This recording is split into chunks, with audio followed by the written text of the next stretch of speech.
Le mauvais train peut-il nous emmener à la bonne gare? Depuis l'indépendance dont tout a été tenté, la révolte paysanne, le socialisme importé, l'arabisme autoritaire, l'islam politique, la démocratie déguisée, la guerre contre soi-même, la paix contre l'honneur, le pétrole contre l'âme et enfin la mémoire contre le reste, rien n'a vraiment fonctionné sauf la capacité de ce peuple à survivre à ses propres échecs, comme s'il s'agissait d'un sport national ou d'un rite de passage. En Algérie, rater une révolution, c'est presque un acte patriotique. La réponse est oui, et en Algérie, c'est même une spécialité nationale. Rater le virage, dérailler avec éclat, et se retrouver miraculeusement devant la porte d'un avenir qu'on n'avait pas prévu, mais qui fait moins peur que le présent.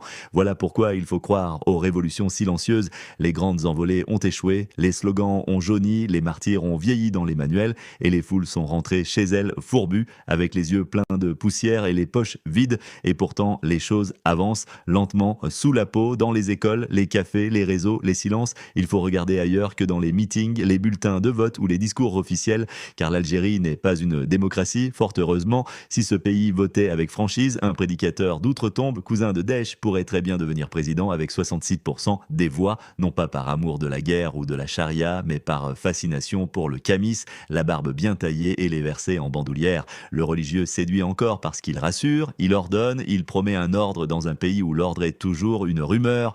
Le fascisme, ici, n'est pas militaire, il est mystique. Il se cache derrière chaque injonction à revenir à nos racines, comme si la terre ne suffisait pas à faire pousser des idées, mais tout n'est pas perdu. L'Algérie est une démocratie naissante, une démocratie qui bégaye, qui ment parfois, qui ne sait pas encore comment dire liberté sans ajouter mais avec modération. C'est un balbutiement. Ce pays est ancien, vieux comme les pierres, comme les légendes, mais son peuple est nouveau, pas dans le sens biologique, mais dans le sens mental. Il a été coupé de lui-même trop longtemps, colonisé, arabisé, francisé, militarisé, islamisé, puis satellisé par la mondialisation.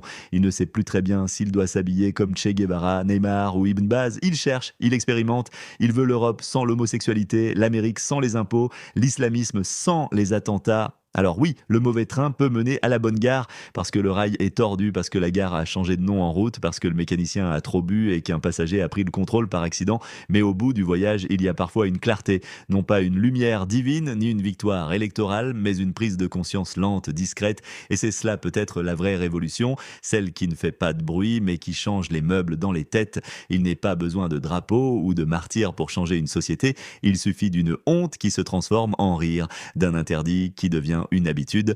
Suite de l'article dans l'Algérie, Tafsir Ismail Zanoun, disponible uniquement sur Amazon.